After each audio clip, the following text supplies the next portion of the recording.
students. In last video, I explained meaning and features of sole proprietorship firm from chapter 2nd.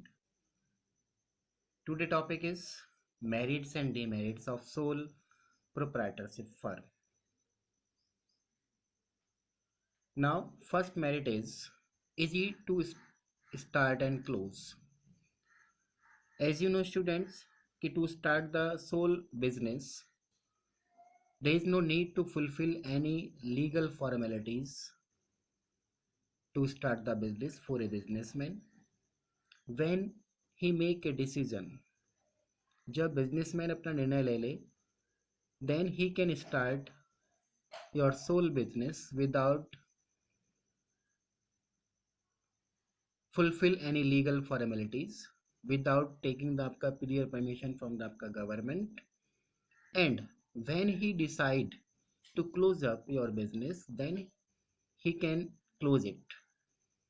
जब उसका इच्छा है कि उसको अपना बिजनेस बंद करना है, वो कर सकता है इजीली. और जब उसको मन कर रहा है कि उसको एक सोल बिजनेस स्टार्ट करना है, सोल बिजनेस में आपको पता है बेटा, चाहे आपका टेलरिंग शॉप हो सकता है, रेस्टोरेंट हो सकता है, आपका परचून्स का शॉप भी हो सकता है, ठीक है, रिटेल शॉप सारे इसमें आते हैं. तो इस टाइप का बिजनेस जब कोई बिजनेसमैन अपना डिसाइड कर ले कि इसको स्टार्ट और क्लोज करना, that is very easy, because कोई भी पीरियड परमिशन गवर्नमेंट से लेने की रिक्वायरमेंट नहीं होती. हाँ, यदि आपका बिजनेस इस नेचर्स का है कि वहाँ पर रिक्वायरमेंट है to take the permission from the government या to take the registration from the आपका गवर्नमेंट, देन उस टाइप के बिजनेस को परमिशन लेने के बाद ही स्टार्ट किया जा सकता है. जैसे आपका मेडिकल शॉप है, मेडिकल शॉप को ऑपरेट करने के लिए बच्चों बिजनेसमैन को रिक्वायरमेंट होगा टू टेक द आपका पीरियड परमिशन फ्रॉम द आपका गवर्नमेंट टू स्टार्ट द आपका medical shop. It's okay. Second is quick decision making. Students, जैसा कि आप जानते हैं कि soul trader is only a single person who manage and control all the activities of the business. He is only single people who contribute the capital in his business and managing and observing all the activities of their business, of his business.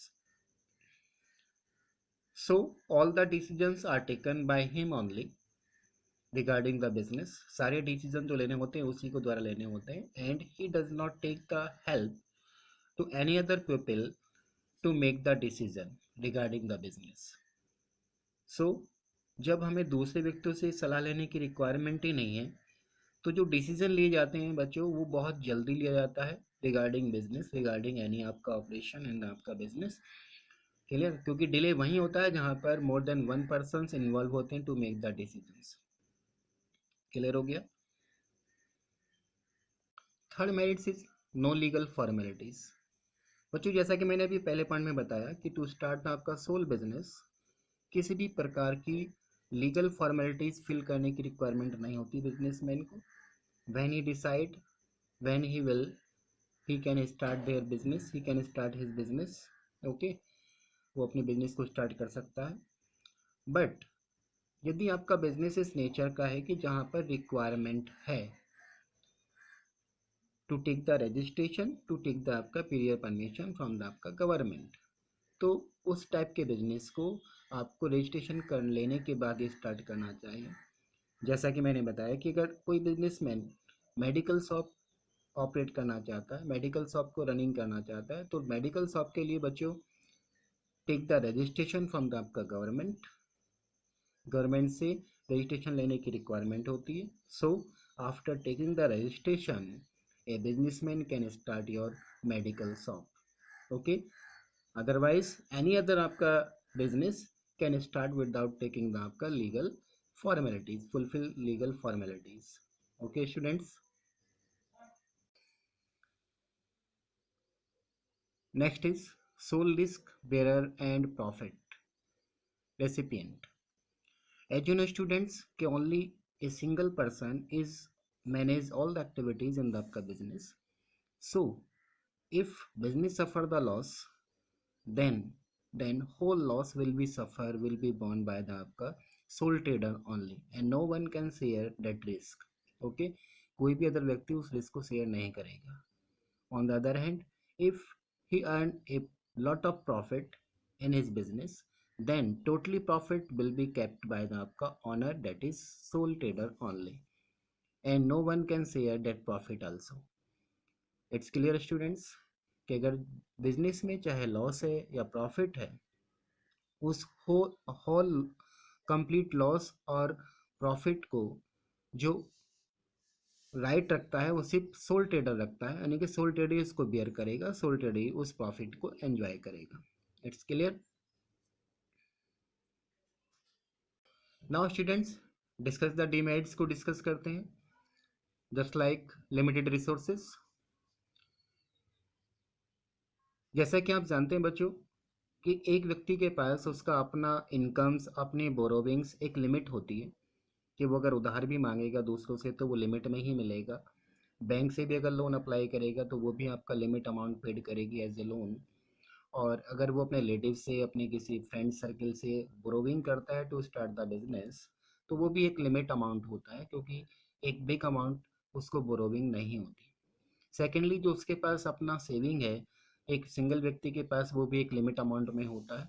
सो जो एक resources हैं आपका एक सिंगल व्यक्ति के, चाहे वो स्किल हो, चाहे वो आपका फंड्स हो, चाहे वो आपका एनी अदर थिंग्स हो, वो स्टूडेंट बच्चों लिमिट में होता है, यानी कि एक लिटिल लिमिटेड सोर्सेज होता है. So sole business, sole traders only remains small, not grow, not आपका इन कह लीजिएगा एक्सपेंशन.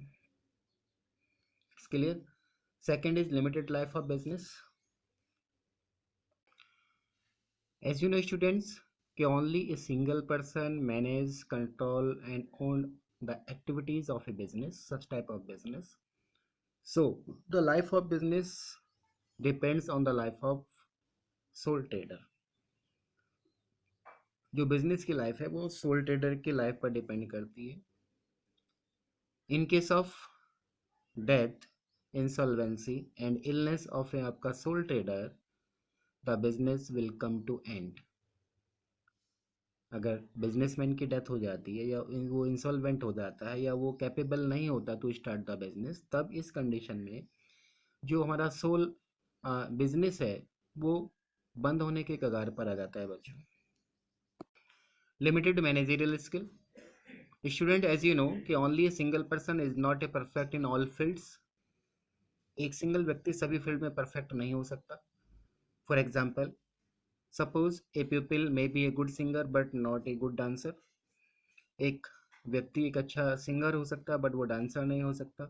तो सेम वे कि a sole trader may be a good आपका accountant, may be a good कह लीजिएगा उसको हिसाब करना अच्छा आता है, but not a knowledge to manage the activities of the business. उसको बिजनेस की एक्टिविटीज़ को मैनेज करना नहीं आता, मैनेजरियल स्किल्स के अंदर नहीं है. तो इन दिस वे कि so he has little skill to manage आपका हिज बिजनेस. बिजनेस को मैनेज करने के लिए उसके पास इतना नॉलेज नहीं होता. Next is unlimited liabilities. Students, a sole trader has unlimited liabilities.